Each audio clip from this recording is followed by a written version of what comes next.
గౌరవనీయులైనటువంటి madam గారికి, వీక్షకులకందరికీ నా నమస్కారం. ఈరోజు టాపిక్ అంతా మీకు తెలుసు, గుహలలో ధ్యానం. అంటే మన ఇల్లు కాకుండా గుహలు, యోగాశ్రమాలు, కుటీరాలు, పర్ణశాలలు, దట్టమైన అడవులలో పూర్వీకులు గత యుగాలలో ఎలా ధ్యానం చేసేవారు, వాళ్ళకి వచ్చిన ఫలితాలు ఏంటి, మనం ఎందుకు పొందలేకపోతున్నాం అన్నది ప్రధాన అంశం అన్నమాట. ధ్యానం ప్రారంభానికి ముందు మనకు కొన్ని ప్రాథమిక సూత్రాలు ఉంటాయి, ప్రిలిమినరీస్ అంటాం. ఆ మార్గదర్శక సూత్రాలు ఉంటాయి. అవి ప్రతి ఒక్కరు తప్పకుండా పాటించి తర్వాత ముందుకు ధ్యానానికి వెళ్ళాలి. ఇప్పుడు యోగం అంటాం. యోగంలో మనకి అష్టాంగ యోగం అందులో 8 దశలు ఉంటాయి, మీకు అందరికీ తెలుసు. కాబట్టి 8 సూత్రాలు అన్నమాట. యమ, నియమ, తర్వాత ఆసన, ప్రాణాయామం, ప్రత్యాహారము, ధారణ, ధ్యానము, సమ. ఈ ధ్యానం అనేది మనకు 7వ దశ అన్నమాట, 7వ క్లాస్. 7వ క్లాస్ పోయే ముందుగా మన కింద తరగతులు ఎన్నో ఉంటాయి, అన్ని దాటుకుంటూ మెట్టుమంటూ పైకి వెళ్ళాం. అది యోగానికి సంబంధించింది. యోగ విద్య చాలా కాంప్రహెన్సివ్ అన్నమాట. ఆ కాంప్రహెన్సివ్ విద్యలో సంపూర్ణ జీవితానికి సంబంధించిన విషయం. అందులో ధ్యానం ఒక అంశమే. ఇప్పుడు ధ్యానాన్ని మనం సపరేట్గా తీసుకుంటే, సపరేట్ భాగంగా ధ్యానం ఆచరణీయంగా తీసుకుంటే, ఇందులో మళ్ళీ కొన్ని ప్రధానంగా అనేక సూత్రాలు ఉంటాయి. దీన్ని ధ్యాన అష్టాంగ సూత్రాలు అంటాం. ఏంటి అష్టాంగ సూత్రాలు ధ్యానానికి అంటే? ధారణ, ధ్యానము, సమాధి, ఏకాగ్రత, ఏకాంతము, మనస్సు, ప్రాణము, హృదయం. ఇవి ప్రధాన అంశాలన్నమాట ధ్యానంలో. ధ్యానం అనేది ఒక ప్రత్యేక సాధన. దీనికి జనరల్గా మనం చెప్పుకునే యోగానికి సంబంధం ఉండదు. ధ్యానం అనేది ఒక ప్రత్యేకమైనది. ఇది ఎందుకంటే ఆత్మ సంబంధమైనటువంటి విద్య, అంతర్ముఖానికి సంబంధించినటువంటి విద్య, సాధన అన్నమాట. కాబట్టి దీనికి సూత్రాలే వేరుగా ఉంటాయి, తర్వాత సాధనా విధానం కూడా వేరుగా ఉంటుంది. ఎన్నో యోగ పద్ధతులు, సాధనలు ఉన్నాయి మనకు. అందులో ధ్యానం అనేది ప్రత్యేక, దాని ఆబ్జెక్టివ్ వేరు, సాధనా విధానం వేరు, ఫలితాలు వేరుగా ఉంటాయి. ఆ విధంగా మనం వస్తే ధ్యానికి కొన్ని క్రమశిక్షణా విధాలు ఉంటాయి. రిషి కల్చరు, సంస్కృతి, సాంప్రదాయాలను పాటించవలసి ఉంటుంది.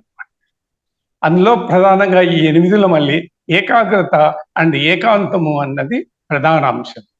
ఈ ఏకాగ్రత, ఏకాంతం అనేది మనం ఎక్కడ లభిస్తుంది? అది స్థలం ఎన్నిక అన్నమాట. స్థలం ఎక్కడ కూర్చొని ధ్యానం చేయాలి, ఆ స్థలం ఏది అన్నది ఈ టాపిక్ లో ప్రధాన అంశం.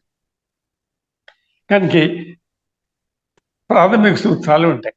అంటే ధ్యానం ఎట్లా చేయాలి, ఎన్ని గంటలు చేయాలి, ఏ టైంలో చేయాలి, ఏ స్థలంలో చేయాలి అని కొన్ని సూత్రాలు ప్రాథమికంగా ఉంటాయి. ఆ ప్రారంభ దశలో గురువులు ఆ యొక్క సూత్రాలు నేర్పిస్తారు.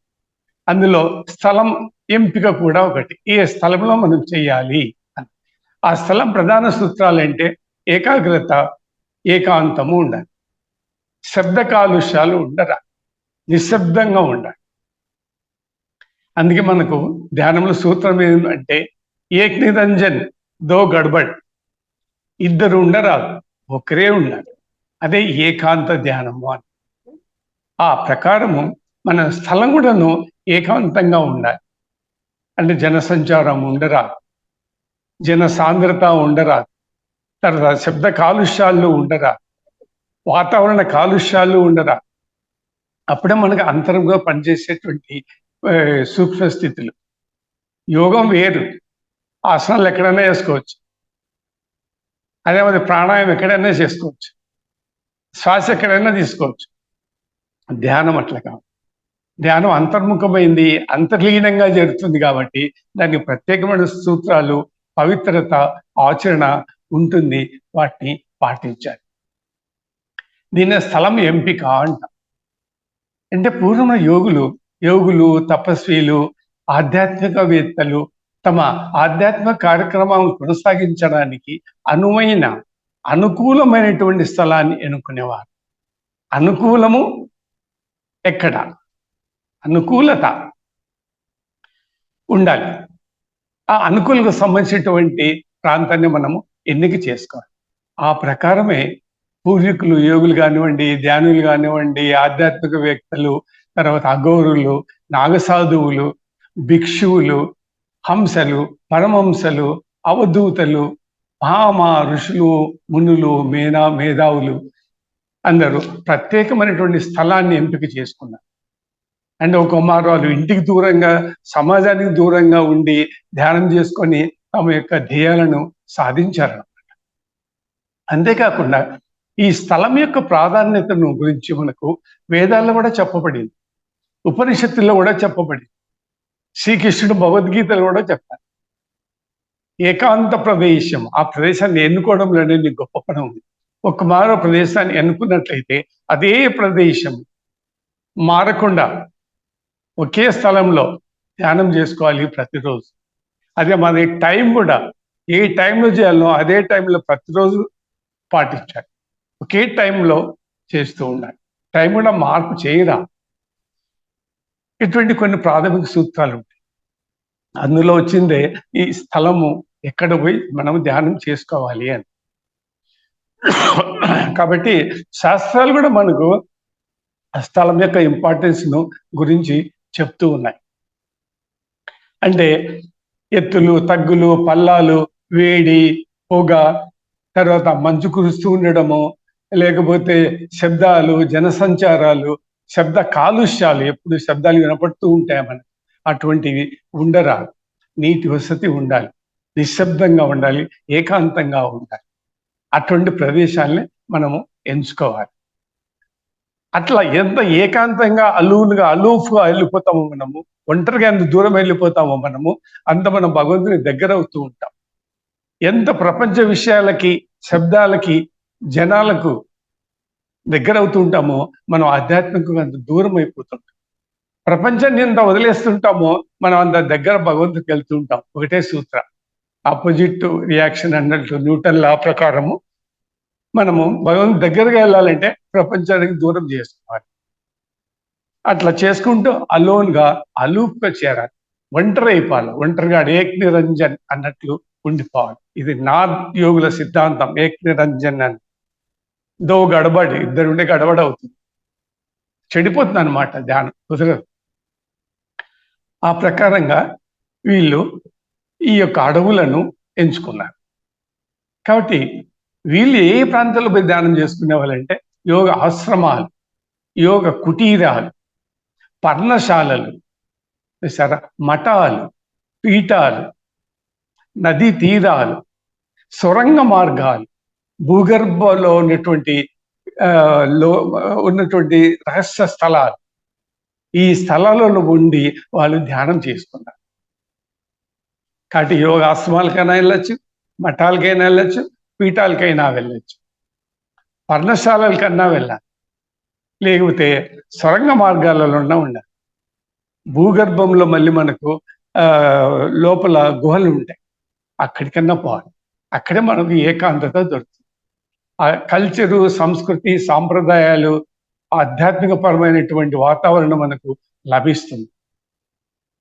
ఇంట్లో కానీ, యోగా సెంటర్లు కానీ, ఎప్పుడు శబ్దాలు ఉండేటువంటి ప్రాంతంలో కానీ ఉంటే మనకు ఏకాగ్రత కుదరదు. ఏకాగ్రత కుదరడం లేదు, మనస్సు చెల్లిస్తుంది, ఆలోచనలు వస్తూ ఉన్నాయి అని అంటుంటాం. ఎందుకు? మన శబ్ద ప్రపంచంలో ఉన్నాం.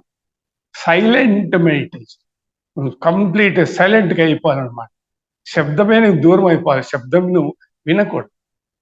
ఇట్లా ఆశ్రమాలకు వెళ్ళి ధ్యానం చేసుకునే వాళ్ళు పూర్వంలో.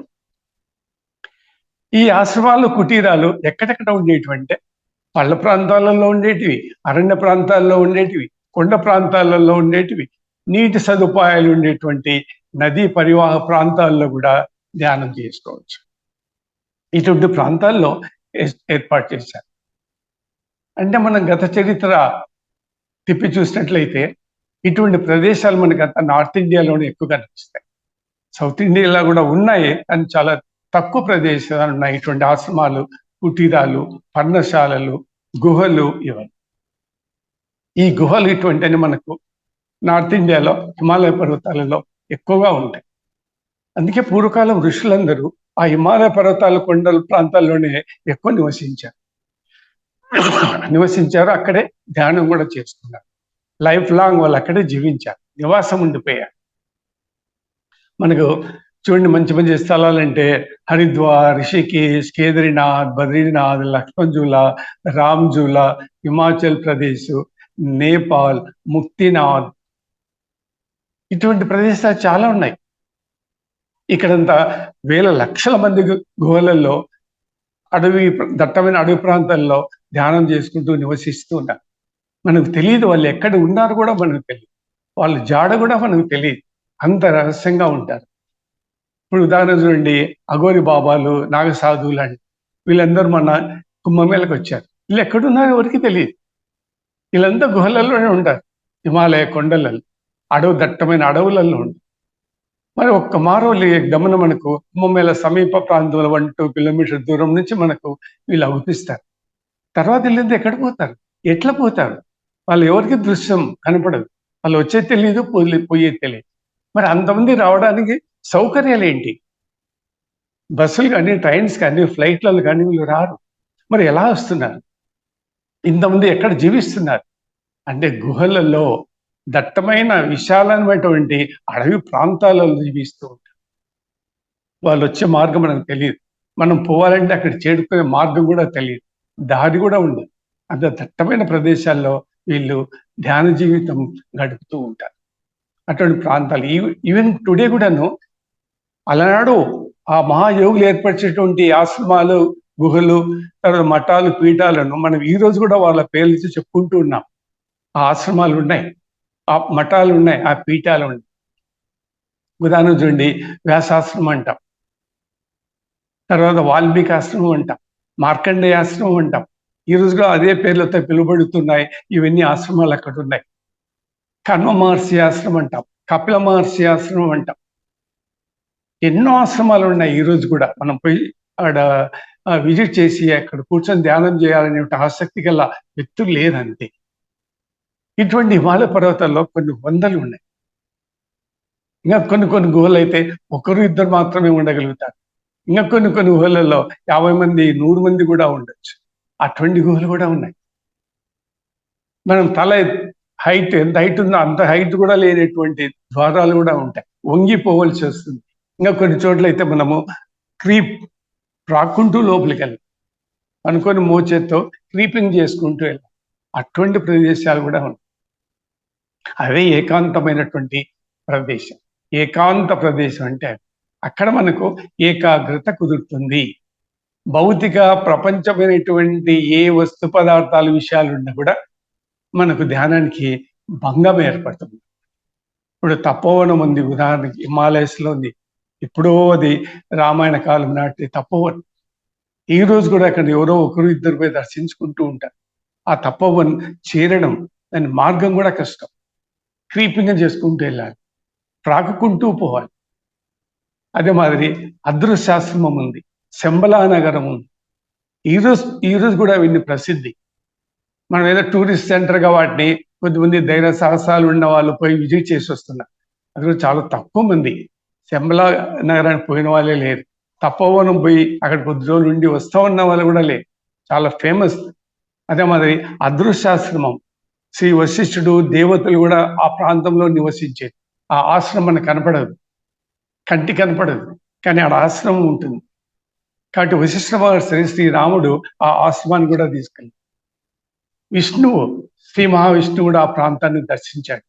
దేవతలందరూ మనకు కనపడదు, కానీ అదృశ్య రూపంలో వాళ్ళ రూపాలు కనపడవు, కానీ ఆ ప్రాంతం వచ్చి ఆ ప్రాంతంలో వాళ్ళు లోక కళ్యాణ కార్యక్రమాల కొరకి ధ్యానం చేసుకుంటూ ఉంటారు.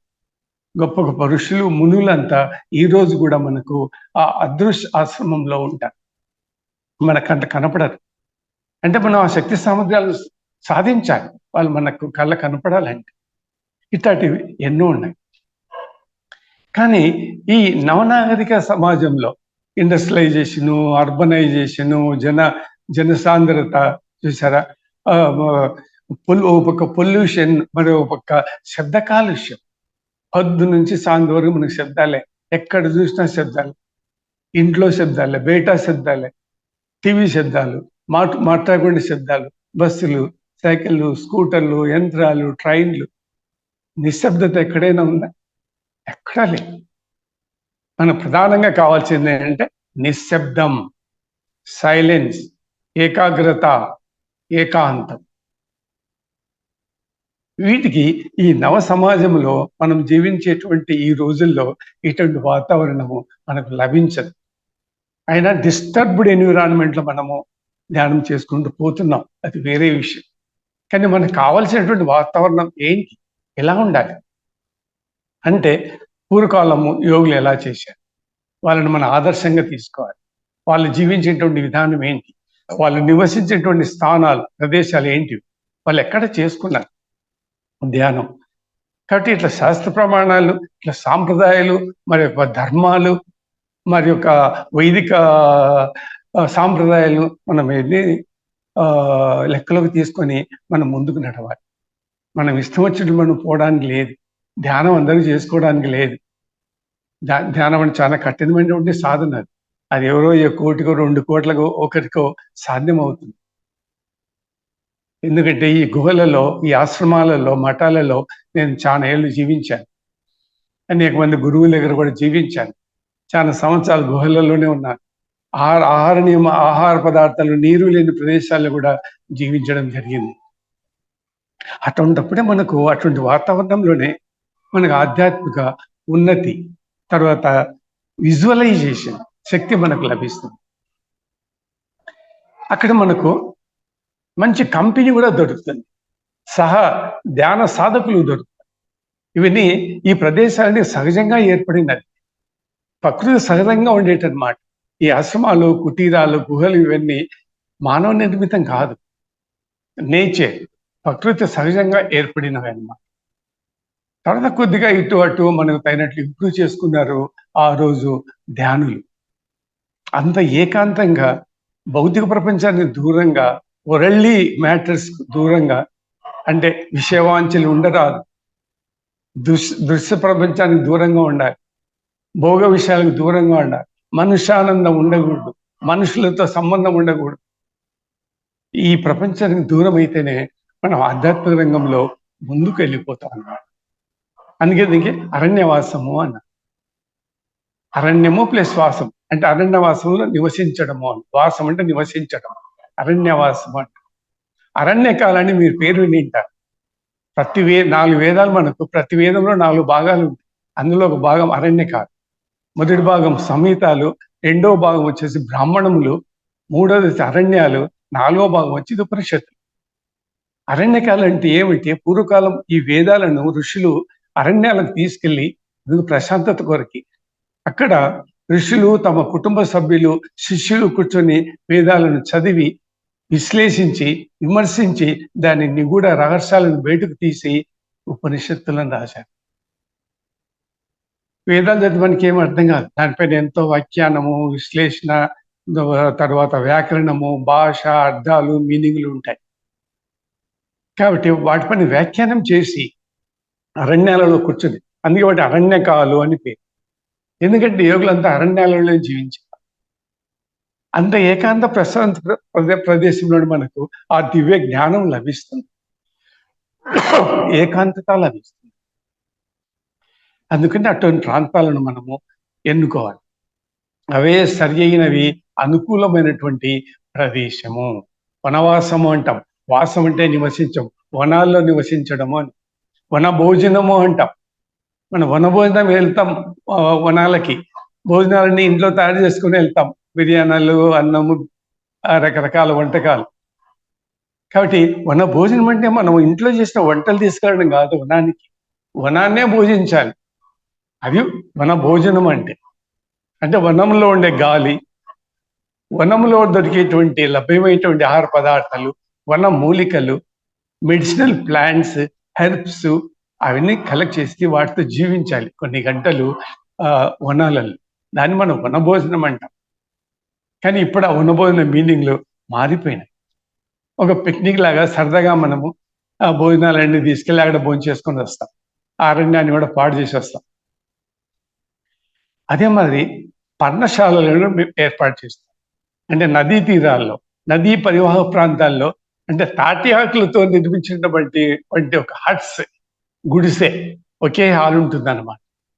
ఒకే హాల్ ఉండే రూములు ఉండవు. పెద్ద హాల్ కానీ చిన్నది కానీ ఒక్కటే ఉంటుంది. అదే పర్ణశాలలు అంట. ఆ పర్ణశాలలో కూడా చాలా మంది జీవించేవాళ్ళు. ముఖ్యంగా గంగా నది పరివాహక ప్రాంతంలో అంతా.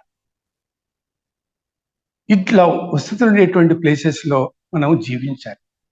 లైఫ్ అంతా ఉండకపోయినా కనీసం మన జీవితంలో కొంతకాలం అప్పుడప్పుడు అటువంటి ప్రాంతాలకు పోయి వస్తూ ఉండాలి. శ్రీరాముడు అరణ్యవాసం వెళ్ళినవాడే, గురుకులానికి వెళ్ళినవాడే, శ్రీకృష్ణుడు గురుకులానికి వెళ్ళినవాడే, భక్త రామదాసు మన గోదావరి నది ఒడ్డున్న భద్రాచలము ఆ ప్రాంతంలో సాధువు ఆ ప్రాంతం వాడే. ఇట్లా గొప్ప గొప్ప వాళ్ళందరూ అలోన్గా అలూప్ నదీ ప్రాంతంలో కానీ దట్టమైన అడవులలో కానీ అక్కడే జీవించారు, అక్కడే గొప్ప వాళ్ళు అయ్యారు. మన ఇళ్లలో నుంచి చాలా కష్టం. అంత డిస్టర్బ్డ్ ఎన్విరాన్మెంట్ అన్నమాట మన సొసైటీ టుడే.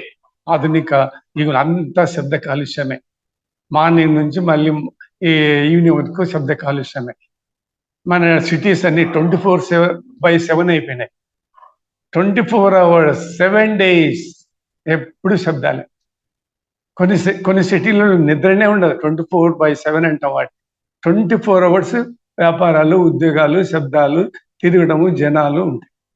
ఒక పక్క శబ్ద కాలుష్యము, మరొక పక్క వాతావరణ కాలుష్యం, జనసాంద్రత, జన సంచారం.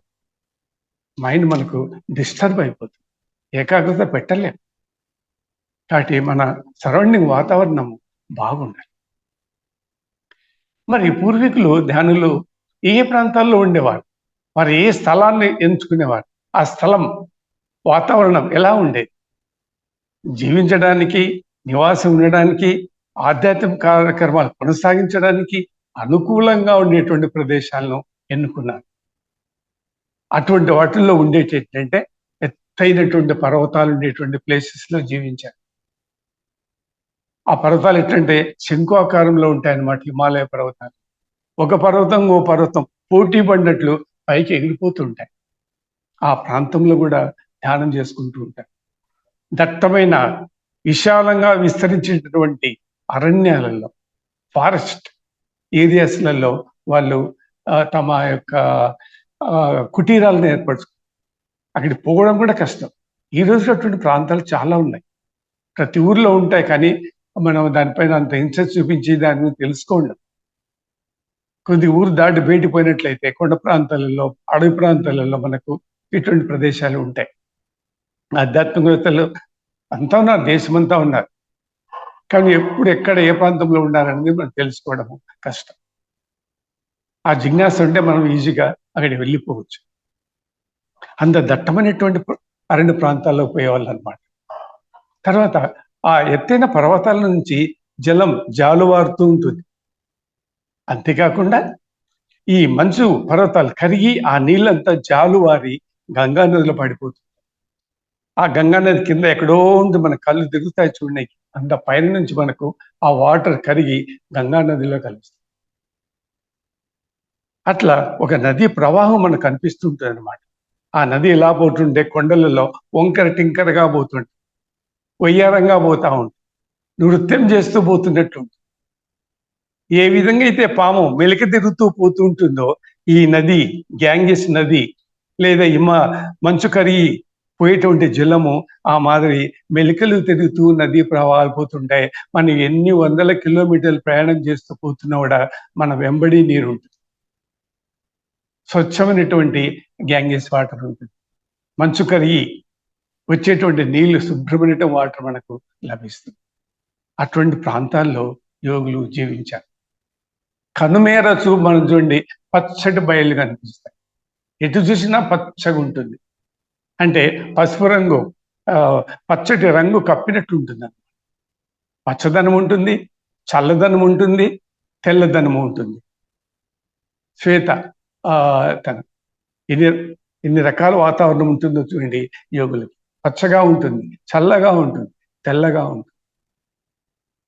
వాతావరణం శరీరానికి చల్లగా తగులుతూ ఉంటుంది. మరి ఆరు పక్కల మనకు తెల్లగా మంచిగా కనిపిస్తుంది. పైన కింద పక్కల కింద ఏ యాంగిల్లో చూస్తున్నా కూడా మనకు 6 ప్రక్కల తెల్లగా మంచు కొండలే. దుప్పటి కప్పినట్టు తెల్లటి పరుపేసినట్లు మనకు ఎక్కడ చూసినా తెల్లగా మంచిగా కనిపిస్తా ఉంటుంది. అప్పుడు ఎంత ఆహ్లాదకరంగా ఉంటుందో చూడండి. మైండ్ ఎంత ప్రశాంతంగా ఉంటుందో చూడండి. దేవుడు ఉన్నాడా, ప్రత్యక్షంగా కనిపిస్తున్నాడా అన్నట్టు మనం ఫీల్ అవుతామన్నమాట. ఇంకా కొన్ని చోట్లయితే ఇవేవి ఉపయోగకరం కాదు, పనికిరావు, విసిరివేసినట్లుగా అక్కడొకటి చిన్న చిన్న కొట్టాలు, గుడిసెలు కనిపిస్తూ ఉంటాయి.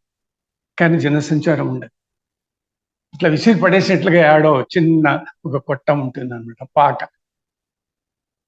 అదే మరి దారి తప్పినటువంటి బాటసారి ఎలా తిరుగుతూ ఉంటాడో అక్కడ మనకు అక్కడక్కడ ఒక్కడు ఏదో ఒక వ్యక్తి అట్లా పోయినట్లు నడుస్తూ ఉన్నట్లు కనిపిస్తుంది. జన సంచారమే ఉండదు. మనం అలోన్గా ఉండలేం, భయపడి. ఉదయాన్నే సూర్యోదయం అవుతూనే సూర్యకిరణాలు ఆ కొండలపైన సోకుతాయన్నమాట, కిరణాలని. అంత ఓ బంగారు కలర్, గోల్డ్ కలర్ ఎయిర్ రూపంలో కనిపిస్తుంది అనమాట. కాషాయ వర్ణం అలంకరించుకుంటుంది అనమాట కొండలని. ఎర్రగా, ఆరెంజ్ లేకపోతే రెడ్గా కలర్లో మనకు కనిపిస్తూ ఉంటుంది. ఆ సమయంలో మనకు కనపడేది కేవలం ఒక సూర్య భగవానుడే. మనకు ఏకైక మిత్రుడు వ్యక్తి ఎవరంటే సూర్యుడే. అటువంటి ప్రదేశంలో మనం ఎంతకాలం జీవించాలో చూడండి. మనం అంతకాలం మన అదే పరిస్థితే. నెక్స్ట్ డే వరకు మళ్ళీ చూస్తుండాలి సూర్యకిరణాలు, సూర్యుడు రావడం. కాబట్టి ఏకైక మిత్రుడు, దగ్గర మిత్రుడు మనకు సూర్యుడు. ధ్యానులకు హిమాలయాల్లో ధ్యానం చేసుకునే వాళ్ళకి, అరణ్య ప్రాంతాల్లో ఉండే వాళ్ళకి, గుహలలో ఉండేవాడికి సూర్యుడు ఒక్కడే మిత్రుడు. అప్పుడప్పుడు కనిపిస్తూ పోతూ ఉంటాడు. రకరకాల పక్షులు, 1, 2 కాదు, కొన్ని వందల రకాల అన్ని పక్షులు మనం చూసి ఉండం. ఒక మొత్తం పక్షి జాతినే మనం ఆ పర్వతాల్లో చూడవచ్చు. పొద్దున లేస్తుంది కిలకిలకిలకిలకిలకిలవని వందల పక్షులు లేచి ఎగిరిపోతూ ఉంటాయి. అప్పుడప్పుడు మన ఆ గుహ లోపల ధ్యానం చేసుకుంటూ ఉంటాము, అక్కడే ఉంటాము. కొన్ని పక్షులు అయితే మన దగ్గరికి వస్తాయి.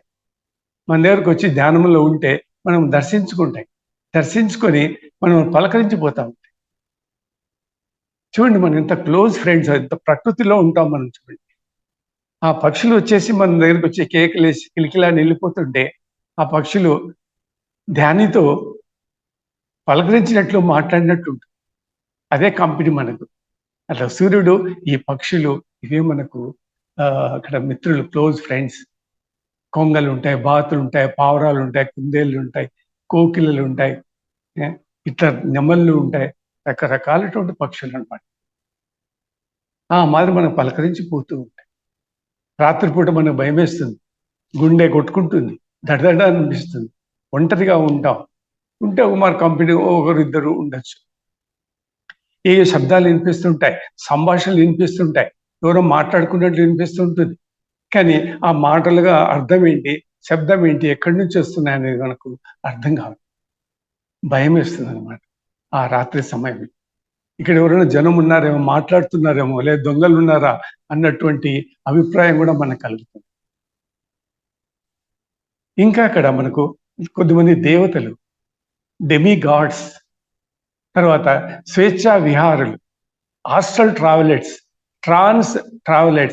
స్వేచ్ఛా విహారులు, తర్వాత అశ్విని దేవతలు, తదాస్తు దేవతలు సంచరిస్తూ ఉంటారు. ఆ టైంలో మనం దర్శనం ఇస్తారు, మనం దర్శించుకోవచ్చు, వాళ్ళ ఆశీర్వాదాలు మనకు దొరుకుతాయి.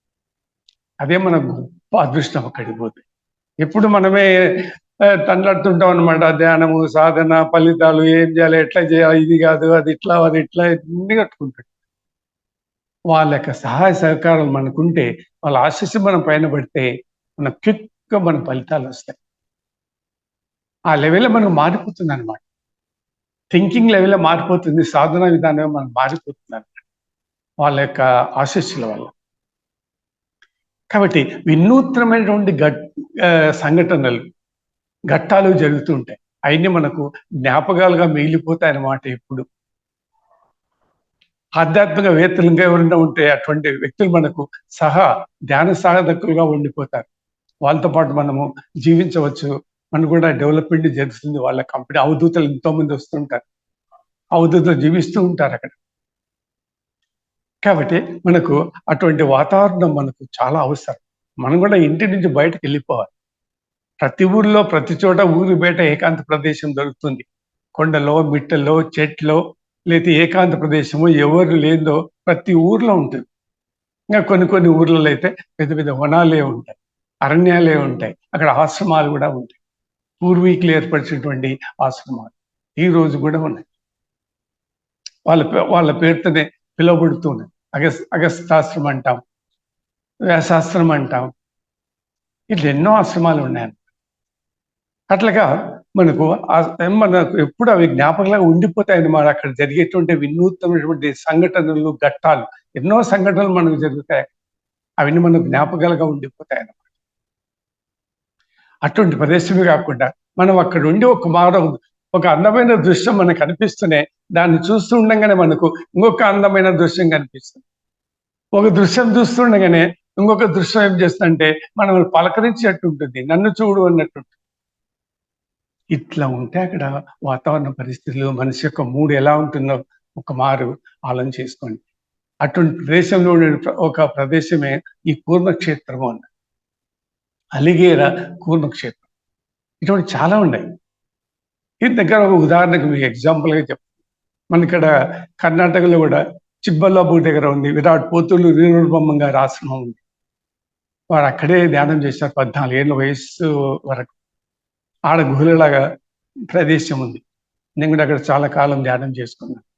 కాబట్టి ఈ బెంగళూరు, ఆంధ్రప్రదేశ్ బార్డర్ పరిసర ప్రాంతాల్లో ఉండే వాళ్ళు హ్యాపీగా ఆ యొక్క చిబ్బల్లాపూర్ దగ్గర ఉండేటువంటి గుహలకు వెళ్ళొచ్చు. తర్వాత అందబుర్జాల్లో కన్వ మహర్షి ఆశ్రమం ఉంది, కపిల మహర్షి ఆశ్రమం ఉన్నాయి, ఇంకా కొంచెం మార్కండేయ ఆశ్రమాలు ఉన్నాయి, అగస్తాశ్రమం ఉంది. ఇంకా మనం నార్త్ లక్నోకి పోతే వ్యాసాశ్రమం ఉంది. ఇట్లా ప్రతి చోట ప్రతి ఊర్లో ఉంటాయి. కానీ మనం దాన్ని ఎక్స్ప్లోర్ చేసుకొని అక్కడికి పోవాలి. దీన్ని కూర్మక్షేత్రం అంట. కూర్మం అంటే తాబేలు, మనకు తెలుసు. తాబేలు అంటే శ్రీ మహావిష్ణువు యొక్క అవతారం తాబేలు. ఇది ఈ ప్రాంతం పేరు మనము శ్రీ కూర్మం అంటాం, కూర్మక్షేత్రం అంటాం, హరికూర్మ గిరి అంటాం. గిరి అంటే ఫారెస్ట్, కొండలు అని. కాబట్టి ఆ తాబేలు అవతారంతో కూడినటువంటి ఆ మహావిష్ణువు యొక్క అవతారము, ఆ పేరుతో కూడినటువంటిదే ఈ కూర్మక్షేత్రము. ఒక గుహ, అది కింద ప్లెయిన్ ల్యాండ్ ఉంటుంది, పైన కొండలలో గుహ ఉంటుంది. కొద్దిగా పైకి ఎక్కిపో. ఉదాహరణకి యాగంటి మీరు చూసింటారు. విరాట్ పోతుడు వీరబ్రహ్మ గారి పర్వతాలలోనే ఉన్నటువంటి కొండలలో ధ్యానం చేసుకున్నాడు, ఆయన కాలజ్ఞానం రాశాడు. అది యాగంటి, అది కూడా కర్నూలు జిల్లాలోనే ఉంది. ఈ కూర్మక్షేత్రం కూడా కర్నూలు జిల్లాలోనే ఉంది. శ్రీశైలము ఆ పరిసర ప్రాంతాలు. ఇక్కడ ఏంటి ప్రత్యేకత అంటే దీన్ని నల్లగుట్ట అంటారు. అంటే రాళ్లతో ఏర్పడినటువంటి గుహ. రాళ్ల గుహలు ఉండొచ్చు, చెట్టు పొదలు ఉండొచ్చు, కొండలకే సొరంగాలు ఉండొచ్చు. ఇప్పుడు రవలకొండ అని ఉంది కర్నూలు జిల్లాలో, బనగానపల్లి దగ్గర. విరాట్ పోతులు వీరబ్రహ్మం గారు లోపల అంటే భూగర్భంలో మనకు గుహలు ఉంటాయి, కొండలకు సొరంగాలు ఉంటాయి, భూగర్భంలో వల్ల మనకు కేవ్స్ ఉంటాయి. అక్కడ కూర్చొని కాలజ్ఞానం రాసి ఈ రోజు కూడా మనం వెళ్ళి ఆ యొక్క గుహలో కూర్చోవచ్చు. అంటే లోపలికి వెళ్ళాలి, భూగర్భంలోకి వెళ్ళాలి. వెళ్ళిన తర్వాత మళ్ళీ లోపల గుహల మార్గాలు ఉంటాయి, కేవ్స్ చూసింటారు చాలా మంది. అక్కడ కూర్చొని ధ్యానం చేసుకున్నాడు, కాలజ్ఞానం రాశారు విరాట్ పోతులు వీరబ్రహ్మం గారు. అట్లాగా కొండలపైన ఉంటాయి, భూగర్భంలో ఉంటాయి, సొరంగాలలో ఉంటాయి, దట్టమైనటువంటి అడవులలో కూడా ఉంటాయి. కాబట్టి నల్లని రాళ్లతో చేసింది కాబట్టి దీన్ని నల్లగుట్ట శ్రీకూర్మక్షేత్రము అంట. ఇక్కడ ఏంటి ప్రధానం అంటే రాళ్ళ కుట్ట, చెట్టు, పుట్ట. అంటే చెట్టు ఉంటుంది, పుట్టలు ఉంటాయి, పెద్ద పెద్ద అనేకమైనటువంటి పుట్టలు ఉంటాయి. ఆ ప్రాంతంకు ప్రత్యేకత. ఇంకా అంతరాలయం, గర్భాలయం, దీన్ని గుహాలయం అంటాం. ఆ గుహ లోపల ఏమున్నాయి, మనం లోపలికి వెళ్ళాలంటే కింద కూర్చొని లేదా పండుకొని పాక్కుంటూ లోపలికి వెళ్ళాలి. లోపల మ్యాక్సిమం 4-5 మంది కంటే ఎక్కువ పట్టరు. మనం ధ్యానంలో కూర్చున్నట్లయితే ఒక ఇంచి పైకి లేచినామంటే మనం పైన కొండ కొట్టుకుంటాం. అంతే, స్ట్రిక్ట్ అయిపోవాలి అంతే, నీ బాడీ అట్లే. ఇంకా కొన్ని చోట్ల మెడ పైకి ఎత్తనేకి లేకుండా ఉండేటువంటి సైజులో గుహలు ఉంటాయి. కొంతమంది నడుములు వంగిపోయి ఉంటాయి, వాళ్ళు సాధారణంగా రాలేరు, వాళ్ళ లైఫ్ అంతా అట్లాగే వంగి ఉంటారు. అష్టావక్ర మహర్షి ఉన్నాడు చూసారా, 8 వంకరలు గల ఋషి. ఆ వారి మన శరీరం వంకర అయిపోతుంది అనమాట కొద్ది రోజులు ఆ గుహలో ఉండినట్లయితే. అట్లా గుహ ఇది. ఈ కూర్మ క్షేత్రం చాలా పవిత్రమైనటువంటి క్షేత్రం అన్నమాట. మళ్ళీ ఈ కూర్మ క్షేత్రంలో ప్రత్యేకత ఏంటంటే అందులో శివలింగం ఉంది. ఆ శివలింగం స్వయంభు, చాలా పాతకాలం. తర్వాత కూర్మం ఉంది, శ్రీ మహావిష్ణు కూర్మ అవతారం. కూర్మం కూడా అక్కడే ఉంది. ఆ కూర్మం కూడా స్వయంభూనే. మామూలుగా పుట్ట మనకు మట్టి నుంచి పుడుతుంది, మట్టి ప్రదేశంలో పుట్టలు ఉంటాయి. అక్కడ పుట్ట కొండ నుంచి కిందికి ఇట్లా వస్తుంది, పెద్ద పుట్ట ఇన్సైడ్ ది కేవ్ లోపలే. అది ఇంకా ఆ పుట్ట విస్తరించిపోతాం, పెరుగుతాం. ఒక్క మాట ఆలోచన చేయండి, మీరు ఆడ కూర్చొని ధ్యానం చేస్తుంటే ఎలా ఉంటుంది. అంత ప్రశాంతంగా ఆనందంగా ఏ ఆలోచనలో మీకు రావు. మీరు స్వీయ విచారణకి వెళ్ళిపోతారు, స్వీయ పరిశీలనకు, ఆత్మ విచారణకి వెళ్ళిపోతారు, ఆత్మలో లయమైపోతారు. ఆటోమేటిక్గా మీరు ప్రయత్నం లేకుండానే మీకు ఆధ్యాత్మిక అభివృద్ధి జరిగిపోతుంది ఆ యొక్క వాతావరణం. అక్కడ గిరి ప్రదక్షిణ, అదంత పెద్ద కొండ కాబట్టి ఆ కొండ చుట్టూ కూడా మనం ప్రదక్షిణ చేస్తూ ఉంటాం. ఇక్కడ మరొక ప్రత్యేకత ఏదో ఉంది, మీరు గమనించారో లేదో, చాలా చోట్ల చూసిండారు. అదే ఎక్లిప్స్, గ్రహాలు ఉంటాయి కదా, గ్రహణాలు. మనకు 2 గ్రహణాలు ఉన్నాయి, సోలార్ ఎక్లిప్స్, లూనార్ ఎక్లిప్స్. సూర్యగ్రహణము, చంద్రగ్రహణము. ఈ సూర్యగ్రహణము, చంద్రగ్రహణం వచ్చినప్పుడు జనరల్గా మన ఇంట్లో నుంచి బయటికి రాం, కొన్ని నియమాలు సాంప్రదాయాలు పాటిస్తాం, ఈవెన్ దేవాలయం కూడా క్లోజ్ చేస్తారు. కానీ అక్కడ గ్రహణం వచ్చిన రోజు పండగ ఉత్సవం జరుగుతుంది, గ్రహణ మేళ అంటాం. గ్రహణానికి మేళ జరుగుతుంది. మన దేశంలో ఉండేటువంటి ఏకైక గుహ ఏదంటే ఈ కూర్మక్షేత్రమే, అలిగేర కూర్మక్షేత్రం. ఇక్కడ గ్రహణం రోజు పూజలు, పురస్కారాలు, ఆధ్యాత్మిక కార్యక్రమాలు జరుగుతాయి. గ్రహణం పట్టినాడు ముందు స్నానం చేస్తారు, మధ్యలో స్నానం చేస్తారు, మళ్ళీ చివరిలో స్నానం చేస్తారు. గ్రహణ దోషాలు అన్నీ వెళ్ళిపోతాయి అన్నమాట ఆ యొక్క సమయంలో. ఒక శివుని మందిరాలు తప్ప అన్ని గుళ్ళు ఆ రోజు క్లోజ్ చేస్తారు. తిరుపతి దేవస్థానం గుడి కూడా మూసేస్తారు. కానీ అక్కడ ఆధ్యాత్మిక కార్యక్రమాలు జరుగుతాయి, యోగులు ధ్యానం చేసుకుంటారు, పూజలు జరుగుతాయి. దీన్ని మనం గ్రహణ మేళ అంటాం. ఎక్కడ మన దేశంలో జరగదు, ఈ ప్రదేశంలోనే జరుగుతుంది. మేళ అంటే ఉత్సవం, పండగ, జన సమూహం అని. కుంభమేళ అంటాం, జలోత్సవం అన్నమాట, జలానికి సంబంధించినటువంటి ఉత్సవం. అదే మరి ఇది కూడాను గ్రహణాలకు సంబంధించినటువంటి ఉత్సవం. ఎప్పుడు గ్రహణం వస్తుందో అక్కడ ఉత్సవాలు, మేళా జరుగుతుంది, ఆధ్యాత్మిక కార్యక్రమం జరుగుతాయి. మార్నింగ్ నుంచి ఈవినింగ్ వరకు జనాలు ఎక్కడిక్కడి నుంచో వస్తారు. ఆ గ్రహణ మేళకు హాజరు కావడం చాలా మంచిది. కాబట్టి మనం పైన గుహలో ధ్యానం చేసుకుంటుండే కింద ప్లెయిన్ ల్యాండ్లో ఈ కార్యక్రమం జరుగుతూ ఉంటాయి. కాబట్టి మనం ఉన్నప్పుడు ఈ కార్యక్రమం జరుగుతున్నప్పుడు మనకు కూడా అదృష్టం, అటువంటి అవకాశం దొరకడం, ఆ ఫలితాలు మనకు కూడా లభిస్తాయి. ఈ గుహలో అది కూడా ఒక ప్రత్యేకత అన్నమాట. మనకు తెలుసు బ్రహ్మ పురాణం ఉంది, విష్ణు పురాణం ఉంది, బ్రహ్మాండ పురాణం ఉంది, కూర్మ పురాణం ఉంది. ఈ పురాణాల్లో మనకు క్షీరసాగర మదనం గురించి చరిత్రలు ఉన్నాయి, ప్రస్తావనలు ఉన్నాయి. శ్రీ మహావిష్ణువు కూర్మ అవతారం తలుస్తాడు. శ్రీ మహావిష్ణువు 10 అవతారాలు, అందులో 2వ అవతారం వచ్చేసి కూర్ముడు, కూర్మనారాయణుడు, కూర్మనాథుడు అని పేరుతో పిలుస్తారు. 2వ అవతారం వచ్చేసి కూర్మం అన్నమాట. ఈ అలిగేర ప్రాంతంలో ఉన్నటువంటి ఈ కూర్మక్షేత్రము కూర్మనాథుడు, కూర్మ నారాయణుడు అనేటువంటి పేరుతో పూజ జరుగుతుంటాయి.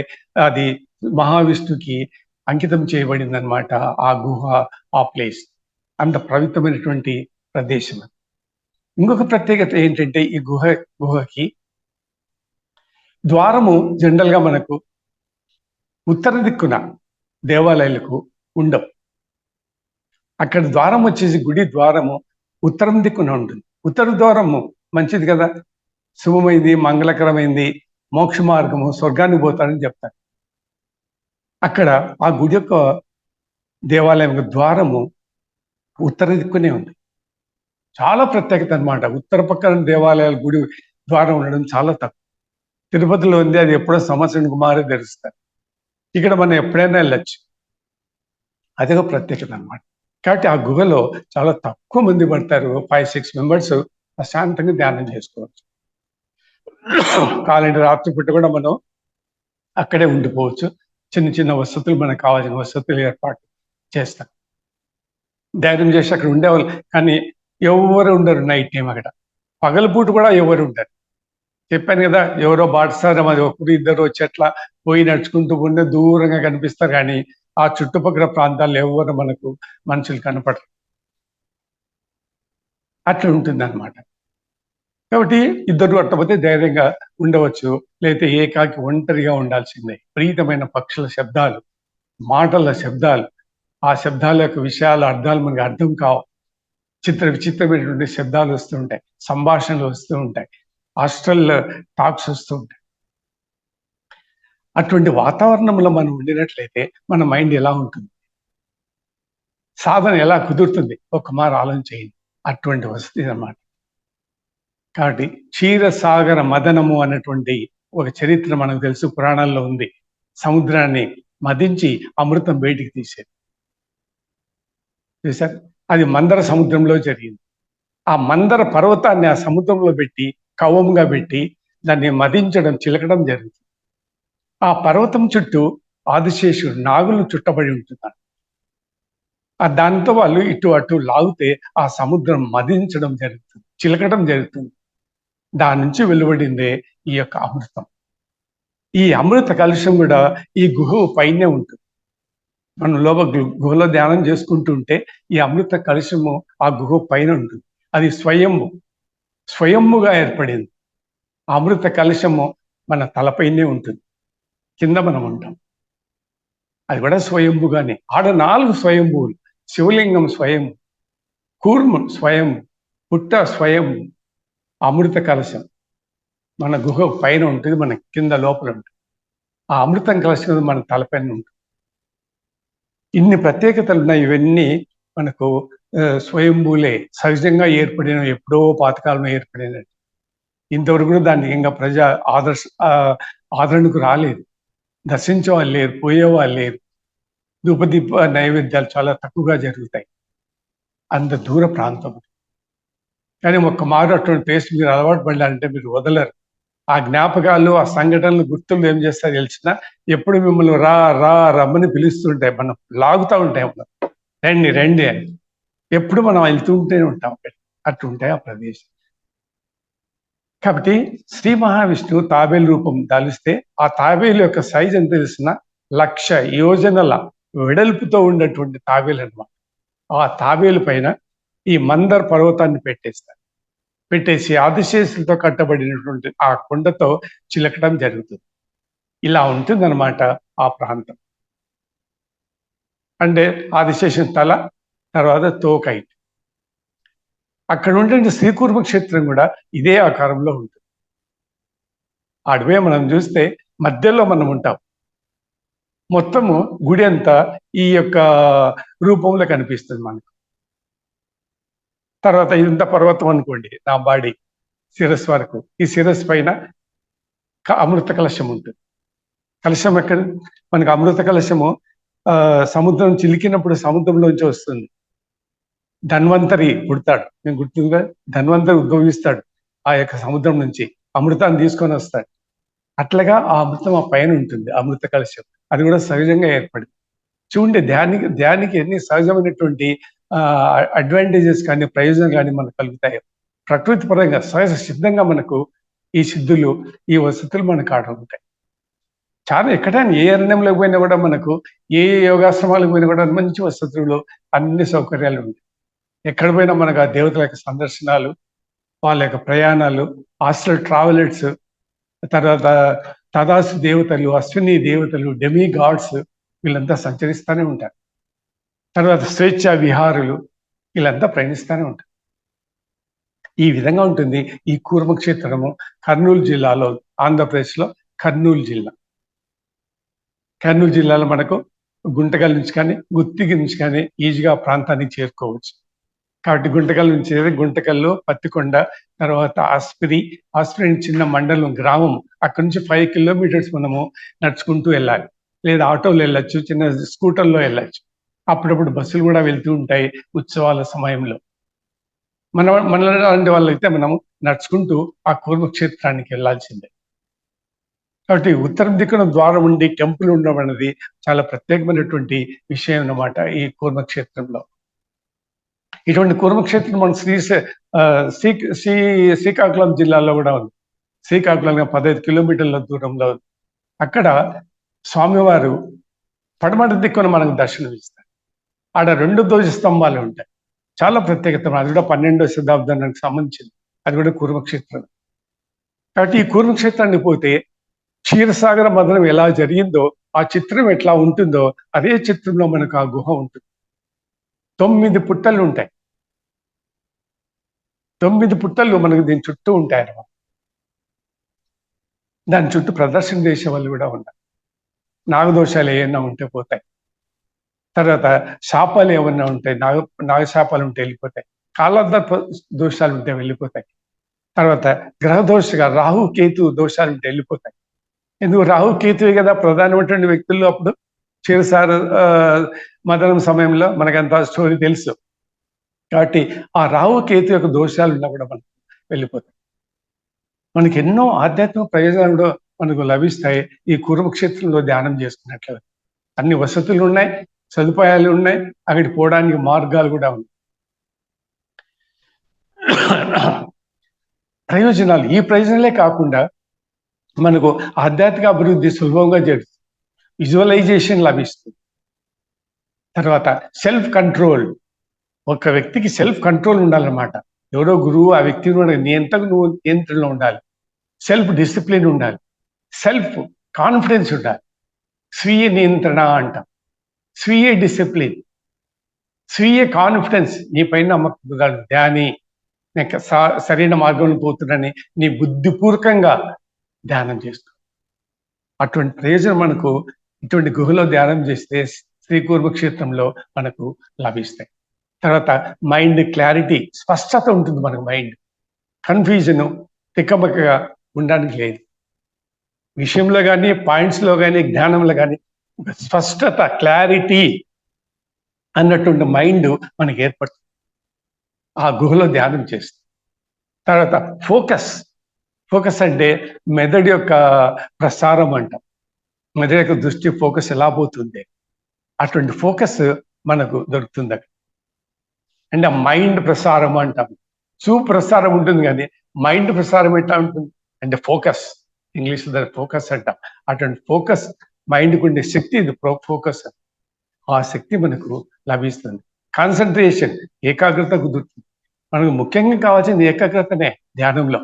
చెప్పాను కదా, ధారణ, ధ్యానము, సమాధి, ఏకాగ్రత, ఏకాంతము, మనస్సు, ప్రాణము, తర్వాత హృదయము. చూడండి, వీటిపైనే ధ్యానం అని సంబంధించిన క్రియా విధానం జరుగుతుంది. వీటిపైన జరగాలంటే ఇవన్నీ అంతర వస్తు పదార్థాలు, శరీరం లోపల ఉండేటివి ఇవన్నీ. వీటిపైన జరగాలంటే మనకి ఎటువంటి ఏకాగ్రత ఉండాలి, ఎంత ఏకాంతత ఉండాలి, ఎంత ధారణ ఉండాలి. బాహ్యమైతే వేరు, ధ్యానం అంతా అంతరంలో జరుగుతుంది. అంతరాంతరాలలో, హృదయాంతరాలలో. చూసారా, ఇంకా నేను చెప్పాలంటే అన్నిటికంటే అణిగిమణిగి ఉంటుంది, అన్నిటికంటే లోపల ఉంటుంది. అదే ఆత్మ. అంతరంలో, అంతరాంతరాలలో, హృదయాంతరాలలో అన్నిటికంటే కింద అణిగిమణిగి ఉంటుంది. ఏది అదే ఆత్మ. దాని దగ్గరికి మనం పోవాలి. అది ఎన్నతో లోపల ఉంది, దానిపైన ఎన్నో పైన పొరలన్నీ కప్పబడి ఉంటాయి. వాటన్ని మనం తొలగించుకోవాలి. కాబట్టి మనకు ఆత్మ సాక్షాత్కారం కలుగుతుంది, జ్ఞానోదయం కలుగుతుంది. ఏకాంతంగా ఉన్నప్పుడే మనకు జ్ఞానోదయం జరిగింది. బుద్ధుడు తపస్సుకు, మెడిటేషన్ ఎక్కడికి వెళ్ళిపోయాడు, ఆయన జ్ఞానోదయం కలిగింది. విరాట్ పోతులు నీ కాలజ్ఞానం రాశాడు. ఎందుకు? ఆ గుహలలో ఉన్నప్పుడే, ఆ లోయల్లో, ఫారెస్ట్లో ఉన్నప్పుడే. ఈ రోజు కూడా మఠం ఉంది, విరాట్ పోతులూరు వీరబ్రహ్మ మఠం అంటాం. కడప జిల్లాలో, ఆంధ్రప్రదేశ్లో ఉంది. కాబట్టి వీరు రాసిన కాలజ్ఞాన గ్రంథం ఎక్కడ రాశాడు? గుహలలో రాశాడు, సొరంగాలలో రాశాడు, భూగర్భ లోయల్ కేవ్స్లలో కూర్చొని రాశాడు. రవలకొండ అంటాం. ఈ రోజు కూడా మనం వెళ్ళే ప్రదేశాన్ని దర్శించవచ్చు. నేను కూడా ఆ గుహలకు చాలా మార్లు వెళ్ళాను.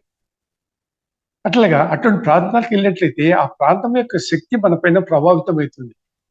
దైవశక్తి కానీ, ప్రకృతి శక్తి కానీ, సహజమైనటువంటి శక్తులు కానీ మన పైన ప్రభావం అవుతాయి.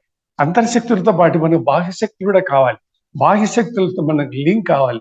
ఇంట్లో కూర్చుంటే మనము బాహ్య శక్తులతో లింక్ కాలేము. బాహ్య ప్రపంచానికి వెళితే మన బాహ్య శక్తులతో మన అంతర్గత శక్తులను లింకప్ చేయొచ్చు. కాబట్టి మనలో ఉంటుంది మన కాస్మిక్ ఎనర్జీ అంటాం. మనము యూనివర్సల్ ఎనర్జీ అంటుంటాం. కాస్మిక్ ఎనర్జీని యూనివర్సల్ ఎనర్జీతో యునైట్ చేయాలని. కాబట్టి మన ఎనర్జీని యూనివర్సల్ ఎనర్జీతో లింకప్ చేశాను. అట్లా లింకప్ చేయడానికి ఇటువంటి ప్రాంతాలే మనకు ఉపయోగపడతాయి. కాబట్టి అటువంటి కాన్సన్ట్రేషన్ దొరుకుతుంది. నీ ఎంతకు నువ్వు సొంతంగా నిర్ణయం తీసుకోవడానికి కానీ, కఠినమైన పరిస్థితుల్లో నువ్వు జీవించడం కానీ, సోమరితనము, నిద్ర, ఆకలి, దప్పిక ఇవన్నీ నశిస్తాయి. సెల్ఫ్ కాన్ఫిడెన్స్ దొరుకుతుంది. నీకు దగ్గర ఉండడం పరమాత్ముడే ఉంటాడు, ఇంకెవరు ఉండరు. అంత దగ్గర మనం ఆటోమేటిక్గా వెళ్ళిపోతాం. కాబట్టి దృశ్యానికి, ప్రపంచానికి, మానవులకు, సంబంధాలకు, శబ్దాలకు మనం దగ్గర అవుతుంటామో మనం అంత భగవంతుడికి అంత దూరం అవుతూ ఉంటాం. వీటిని దూరం చేస్తే మన పరమాత్మకు దగ్గర అవుతుంది. అదే ఒకటే సూత్రం. కాబట్టి విషయాసక్తి ఉండద్దు, విషయ వాంఛన ఉండకూడదు, భోగ పదార్థాల చింతన ఉండకూడదు, వస్తు పదార్థాల చింతన ఉండకూడదు, మనుష్యానందం ఉండకూడదు, మనుషులకు దూరంగా ఉండాలి. మనుషులకు దగ్గరికి వెళ్ళకూడదు. ఈ కాలంలో సరైన సక్రమైనటువంటి మనుషులు దొరకడం మనకు కష్టం. కాబట్టి ఆ మనుష్యానందానికి దూరంగా ఉండాలి.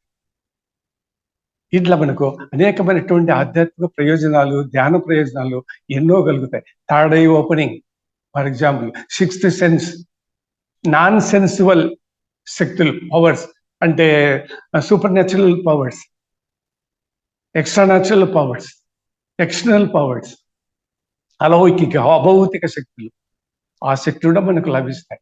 ఇంట్లో ఒకే రూమ్లో కూర్చొని, లేకపోతే ఏసీ రూమ్లో కూర్చొని, ఫ్యాన్ కింద కూర్చొని, గుంపుల్లో కూర్చుంటే మనకేమి జరగదు. ఏకాంతం, దూరంగా వెళ్ళిపో. ఇందుకు మనకు పంచ తన్మాత్రలు ఉన్నాయి. పంచ ప్రాణాలు, పంచ తన్మాత్రలు, అని కొన్ని 96 తత్వాలతో ఈ శరీరం ఏర్పడింది. అందులో మనకు 5 వచ్చేసి పంచ తన్మాత్రలు, అంటే దృశ్యము, శబ్దము, వాసన, రసము, గంధము. వీటికి దూరంగా ఉండాలి.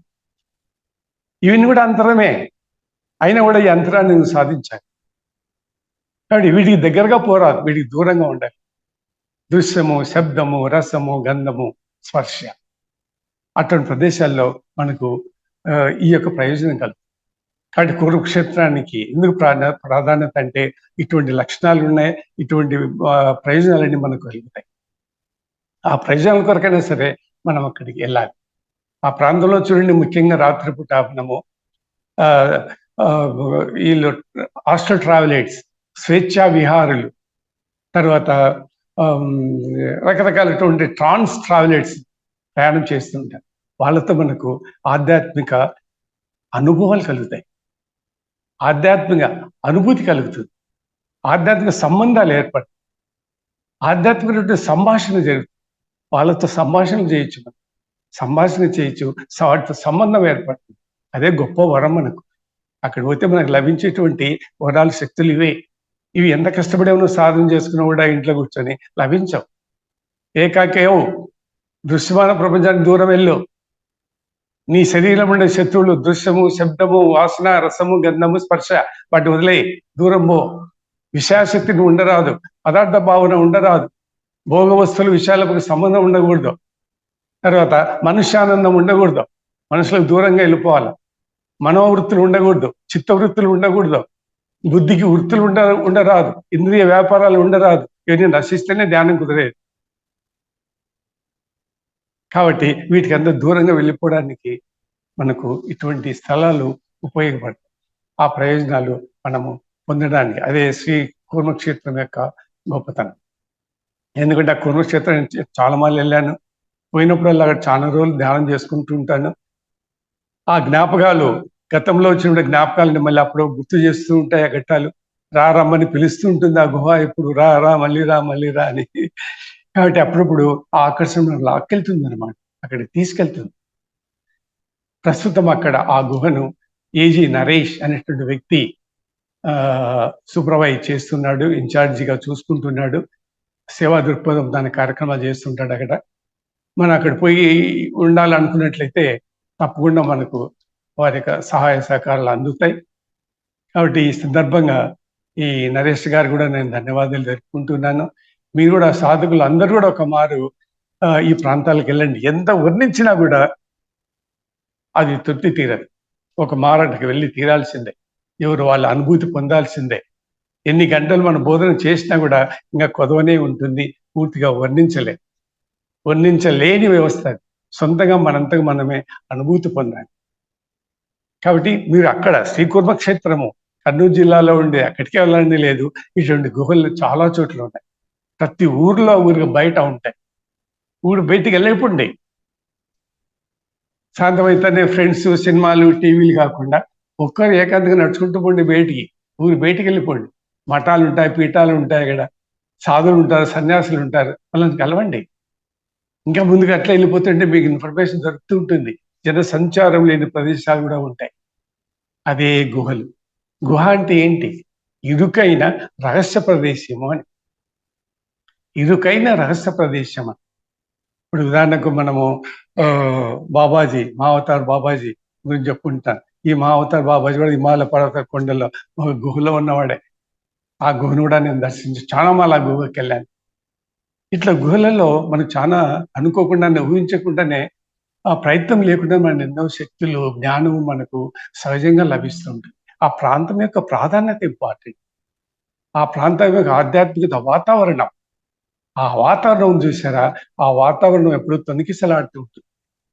ఒక ఆధ్యాత్మిక వాతావరణము, ధ్యానులు, యోగులు, వాళ్ళ సంస్కృతి సాంప్రదాయాల యొక్క మిక్చర్, ఆ సాంప్రదాయాల యొక్క వాతావరణము తొణికిసలాడుతూ ఉంటుందని. ఒక ఉత్కంఠభరితమైనటువంటి వాతావరణం మనకు కొత్త కొత్త అనుభూతులంతా ఇచ్చేస్తూ ఉంటాయి. సహజంగా మన ప్రయత్నం లేకుండానే అనేక శక్తులు, సిద్ధులు, జ్ఞానము ఫ్రీగా, ఉచితంగా లభిస్తుంది. ప్రాంతం యొక్క ప్రాధాన్యత, శక్తి, దాని యొక్క ప్రభావం మన పైన ఉంటుంది. మన పుణ్యక్షేత్రానికి వెళ్తూ ఉంటాం. అక్కడ దేవుడు ఉన్నాడా? నా గుడిలో దేవుడు ఉన్నాడా? ఆ విగ్రహంలో దేవుడు ఉన్నాడా? కానీ ఆ ప్రాంతం యొక్క ఇంపార్టెంట్. జ్యోతిర్లింగాలు అంటాం, శక్తి పీఠాలు అంటాం. అక్కడ ఏముండదు. ఆ ప్రాంతం యొక్క ఇంపార్టెంట్, ఆ ప్రాంతం యొక్క ప్రసిద్ధి అది. దాని రూపం ప్రతీకగా మనం పెట్టుకున్నాం అంతే. జ్యోతిర్లింగం అంటే లింగం ఎప్పుడు వెలుగుతూ ఉండాలి. జ్యోతిర్లింగం అంటే జ్యోతి వెలుగుతూ ఉండాలి. దీనికంతా జ్యోతులు వస్తున్నాయి, రావడం లేదు. దానికి ఒక పూర్వకాల చరిత్ర ఉంది. ఆ చరిత్ర ప్రకారం అది స్థాపించబడింది అక్కడ. ఆ మాదిరిగానే అన్ని ప్రదేశాలు అంతే. యోగులు పూర్వం ఎక్కడెక్కడైతే ప్రాంతాలు, ఆశ్రమాలు, కుటీరాలు ఏర్పరచుకున్నారో అవన్నీ శక్తి పీఠాలు, శక్తితో కూడినటువంటి స్థలం అది. కాబట్టి ఆటోమేటిక్గా మన ప్రయత్నం లేకుండానే మనకు ఆ ప్రయోజనాలు లభిస్తుంటాయి. కాబట్టి మీరు అందరూ కూడా వెళ్ళండి. మీ దగ్గరగా ఉన్నటువంటి ఆశ్రమాలు, కుటీరాలు, తర్వాత సొరంగాలు, గుహలు. ఇక్కడ మీ కర్నూలు జిల్లాలో ఇంకోటి కూడా ఉంది, బెలూన్ కేవ్స్ అని. ఈ కుర్మక్షేత్రం పోయే మార్గంలోనే వస్తుంది బెలూన్ కేవ్స్ అని.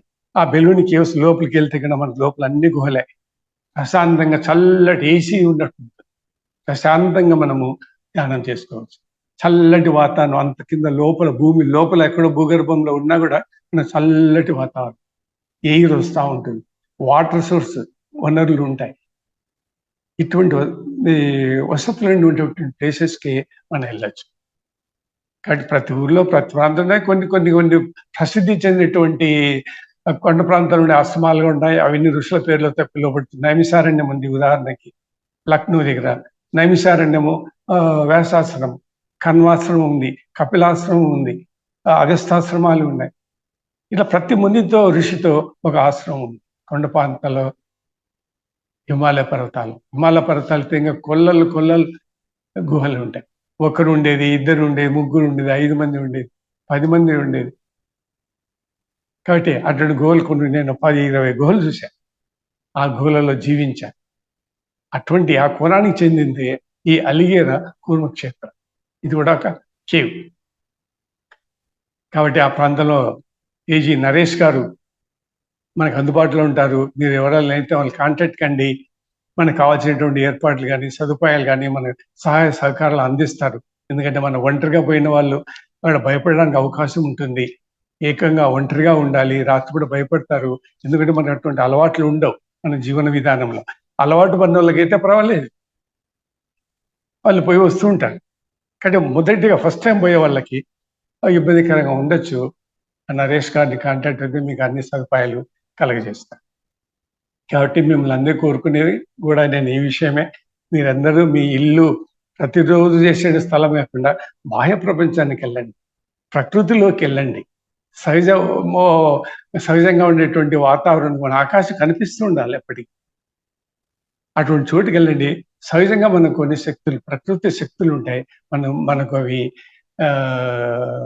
సహకారాలు అందిస్తాయి, మనం వశం చేసుకోవచ్చు.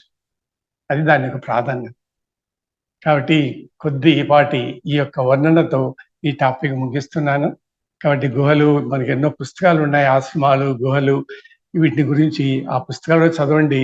మీకు ఇంకా మరికొంత జ్ఞానం వస్తుంది. దానివల్ల దాని యొక్క ప్రాధాన్యత ఏంటి, ఫలితాలు ఏమి ఉంటాయి, మనకు ఆధ్యాత్మిక ఫలితాలు, జ్ఞాన ఫలితాలు ఏమేమి వస్తాయని కూడా మీకు తెలుస్తుంది. ఎందుకంటే కొద్ది సమయంలో ఇంత వివరంగా ఇంకా డీటెయిల్గా చెప్పడం చాలా కష్టం, ఎక్కువ టైం పడుతుంది. కాబట్టి నేను ఐఎమ్ ఇంట్రడ్యూసింగ్ టు యూ. ఈ గోవాడ్ ముందుకు వెళ్ళిపోండి. మీరు అంతే ప్రవేశం కలిగజేశాను. ఎవరు వాళ్ళు ఎత్తుకోవాలి. ఉద్ధరేది ఆత్మానాత్మ కృష్ణుడు చెప్పాడు. ఎవరు వాళ్ళు ఉద్ధరించుకోవాలి. ఇందులో ఎవరు మీకు సహాయపడరు. గురువు సహాయపడరు, పుస్తకాలు సహాయపడవు, తల్లిదండ్రులు ఉపయోగపడరు. ఉద్ధరేది ఆత్మానాత్మ, ఎవరికి వాళ్ళు ఉద్ధరించుకోండి. నువ్వు ముందు పోయి డెవలప్ కావాలా, ముందుకు వెళ్ళిపో. అన్ని వదిలేసి త్యాగం చేసి బ్యాగ్ వేసుకొని సంఖ్యలో పరిగెత్తిపోతూ ఉంటాయి. అన్నీ మీకు లభిస్తాయి. అన్ని బంధాలతో, సుఖాలతో, సంతాలతో, జన సమూహాలతో, తర్వాత మనుషానందంతో. మనకి ఎప్పుడు మనుషులతో ఆనందం కావాలి, ఎప్పుడు మనుషులు ఉండాలి, ఎప్పుడు మాట్లాడుతూ ఉండాలి. కనీసం ఎవరు లేకపోతే ఫోన్లతోనే మాట్లాడుతుంది. ఇటువంటి వాతావరణం దూరంగా ఉన్నప్పుడే వాడు నిజమైనటువంటి ధ్యానం. నమస్తే madam, thank you very much. Thank you super sir. మమ్మల్ని అయితే ఏదో వేరే లోకాలకే తీసుకెళ్ళిపోయారు. అలాగా అంత అద్భుతంగా ఉంది మీరు చెప్పే వర్ణన. సాధువులు కానీ, ఋషులు కానీ, గొప్ప గొప్ప వాళ్ళంతా కూడా ఎలా ఆ గుహల్లో ఉన్నారు, ఆ గుహలు ఎలా ఉంటాయి, ఆ చుట్టుపక్కల వాతావరణం ఎలా ఉంటుంది, ఆ గంగా నది ప్రవాహం ఎలా ఉంటుంది, ఆ పచ్చిక బయళ్ళు, ఆ తెల్లని మంచు అంతా మీరు వర్ణిస్తూ ఉంటే మేము అక్కడికి వెళ్ళిపోయినట్టు, ఆ ఊహ అట్లా వెళ్ళిపోయింది సార్. మనసు అక్కడికి వెళ్ళిపోయింది. మీరు చెప్తుంటే ఆ పక్షులు వచ్చి వచ్చి కూర్చుంటాయి, అవి కూడా మాట్లాడతాయి. అలాగే అశ్విని దేవతలు, అలాగే హాస్టల్ మాస్టర్స్ వస్తుంటారు. మీరు అవన్నీ చెప్తూ ఉంటే అంటే మన కళ్ళ ముందరే జరుగుతుందేమో ఆ విజన్, అలా ఇక్కడ జరుగుతూ ఉన్నట్టు, దాన్ని చూస్తున్నట్టు, అంత కళ్ళకు కట్టినట్టు వివరించినాడు సార్. గుహల్లో ధ్యానం ఎలా ఉంటుంది, ఎంత అద్భుతంగా ఉంటుంది. ఆ ఎక్స్పీరియన్స్ను మీరు మాకు షేర్ చేయడము, అయితే మేమే దాన్ని అక్కడ దగ్గరగా చూస్తున్నట్టు, అదంతా అనుభూతి చెందినట్టు అనిపించింది. చాలా అద్భుతంగా ఉంది. మీరు చెప్పేంత వరకు కూడా నాకు తెలియదు అది కర్నూలు జిల్లాలోనే ఉంది శ్రీకూర్మము అనేసి. దాని యొక్క వివరణ, కూర్మము ప్లస్ అమృతము యొక్క కలిశము, అలాగే ఏమంటాము అదంతా కూడా మదనము, అదంతా కూడా ఉన్నట్టు అక్కడ ఉంది అన్నారు. చాలా అద్భుతమైన ప్రదేశము. ఖచ్చితంగా మాస్టర్స్ మనందరం కూడా ఒకసారి ప్లాన్ చేసుకొని మహావతార్ ఫౌండేషన్ తరపున వెళ్దాం చక్కగా. మనమందరం కలిసి అక్కడికి వెళ్ళి చక్కగా మెడిటేషన్ చేసుకుంటే. మొన్ననే పోయిన నెలని మన మహావతార్ ఫౌండేషన్లో కన్నడ వాళ్ళు సిద్ధరబెట్ట అనే గుహల ప్రాంతానికి వెళ్ళారు సార్. ఇలాంటి అనుభూతి చెందాలనేసే సార్ 2 రోజుల క్యాంప్ అక్కడ ఏర్పాటు చేశారనమాట. అక్కడ మోస్ట్లీ ఒక 100 గుహలు ఉంటాయంట. చాలా సిద్ధులు, ఋషులు అంతా కూడా తపస్సు చేసే ప్రదేశం అంట. అలాగే ట్రెక్కింగ్ ఉందన్నమాట సుమారుగా. ఆ ట్రెక్కింగ్ అంతా ఎక్కారు. ఎర్లీ మార్నింగ్ మెడిటేషన్, ట్రెక్కింగ్ వెళ్ళడము, అక్కడ శివాలయము, అందులో ఒక నీళ్లు అలాగే ఊరుతూ ఉంటాయంట. ఆ నీళ్లు, దాంతో చక్కగా స్నానము, అద్భుతమైన ఎక్స్పీరియన్స్ పొందారు లాస్ట్ మంత్ అనమాట. చాలా మంచి ఎక్స్పీరియన్స్ అనమాట. అలా వెళ్ళి రావడం జరిగింది. వాళ్ళు కన్నడ వాళ్ళంతా కూడా అక్కడికి. అలాగే మనం కూడా మనకు నియర్ బై ఉండే ఈ ప్లేస్కి వెళ్తే ఆ ఎక్స్పీరియన్స్ పొందొచ్చు. ఖచ్చితంగా మనము ఒకసారి ప్లాన్ చేసుకొని ఇలా వెళ్తే బాగుంటుంది. సార్ ఎంత అద్భుతంగా వివరించారు కదా, ఎక్సలెంట్ అసలు. తెలియదు సార్, నాకైతే తెలియదు ఇలాంటి ప్రదేశం అక్కడ ఉంది అని. బెలూన్ గుహలు ఉన్నాయని తెలుసు కానీ శ్రీకూర్మము అందులో ఇంత అద్భుతమైన ప్రదేశము అనేది కానీ దాని గురించి మీరు ఇప్పుడు వివరించడం చాలా అద్భుతంగా ఉంది. ఆ, ఆ ధ్యానము అనేది ఎప్పుడు ఇంట్లోనే కాదు, బయటికి వెళ్ళి బయట చేస్తే కూడా మనకు ఆ ఎనర్జీ అనేది అంతే లెవెల్లో వస్తుంది. ఆ ప్రకృతి, ఆ వాతావరణము, ఆ గుహల యొక్క ఎనర్జీస్ కూడా బాగుంటాయి అని చెప్పడం జరిగింది. చాలా చాలా ధన్యవాదాలు సార్, మీకు ఇంత మంచి జ్ఞానాన్ని మాకు అందించారు. Thank you very much. Okay masters, మీరు కూడా దీని గురించి షేర్ చేసుకోవాలనుకున్న మీ ఎక్స్పీరియన్స్, సార్ చెప్పిన విషయం గురించి మాట్లాడుకున్న హ్యాండ్ రైజ్ చేసి అన్మ్యూట్ చేసుకోండి. అన్మ్యూట్ చేసుకోండి మేడం. మీనా కుమారి గారు. నమస్తే మేడం. నమస్తే సార్. నిజంగా ఎంత నమస్తే, అద్భుతంగా నమస్తే. వివరించారు సార్. నేనైతే కళ్ళు మూసుకొని అలా వింటున్నాను. నిజంగానే అది ఆస్ట్రల్ గానే వెళ్ళి వచ్చేసాను సార్. నిజంగా అంత బాగుంది. అనుభూతి కూడా చెందాను సార్. నేను నిజంగా మీరు చెప్తూ ఉంటే కూడాను అది నేను విజువలైజ్ చేసుకుంటూనే ఉన్నాను సార్. చాలా బాగుంది. మమ్మల్ని ఒక ఉన్నత లోకాల్లో విహరింపచేశారు సార్ నిజంగా. అక్కడ ఇది శ్రీకూర్మంలో ఇలాంటివి ఉన్నది అక్కడ. స్వయంభూ శివలింగము, తర్వాత శ్రీకూర్మము, పుట్టలు, తర్వాత అమృత కలశము. ఇవి కూడా అది స్వయంభూగానే ఉండదు. చాలా శక్తి క్షేత్రము అని చెప్తున్నారు. నిజంగానే మనము ఈ లౌకికమైన జీవితంలో ఎన్నో టెన్షన్స్, ఈ నెగటివ్ థాట్స్ ఇవంతా దీంతో కూడా మనం ఎనర్జీని కోల్పోతుంటాము. కాబట్టి ఇటువంటి శక్తి క్షేత్రాలకు వెళ్ళి మనం ధ్యానం చేసినప్పుడు మన అది రీచార్జ్ అయినట్టుగా మన సెల్ ఎలా మనము రీచార్జ్ చేసుకుంటామో అలాగే మన మనసును కూడాను రీచార్జ్ చేసుకుంటాము. కొత్త కొత్త ఆలోచనలు, ఒక క్రియేటివిటీ అనేది మనకు చాలా బాగుంటుంది అని చాలా బాగా చక్కగా వివరించారు సార్. పత్రి సార్ కూడాను యోగుల సమాధి దగ్గర, ప్రకృతిలో, పిరమిడ్స్ లో, తర్వాత పురాతన దేవాలయాల్లో ధ్యానం చేయండి. ప్రకృతికి ఎంత దగ్గరగా ఉండి మనము సాధన చేస్తామో మనలో అంత అలౌకికమైన ఆనందం, ఆత్మకు మనం దగ్గరగా ఉంటాము. కాబట్టి అప్పుడప్పుడు ఇలా ఈ పౌర్ణమికి కానీ, అమావాస్యకి ఇలా ఒక 15 రోజులకు ఒక్కసారైనా, వారానికి ఒకసారైనా ఇలాంటి క్షేత్రాలకు వెళ్ళి మనము ధ్యానం చేసుకుంటే మనమే ఒక శక్తి క్షేత్రంగా తయారవుతాము. కాబట్టి ప్రతి ఒక్కరూ కూడా ఇలాంటి క్షేత్రాలకు వెళ్ళి ధ్యానం చేసుకోవాలని కోరుకుంటున్నాను. ఇంత మంచి జ్ఞానాన్ని మాకు అందించిన దానికి మీకు అనంతకోటి ఆత్మ ప్రణామాలు sir. Thank you so much sir. Thank you. ఈ ప్రాంతాలే కాకుండా ఇది సాధారణంగా అందరికి తెలిసిన ప్రాంతాలే సమాధులలో పోయి చేసుకోవాలి, గ్రేవ్ యార్డ్స్. Okay sir.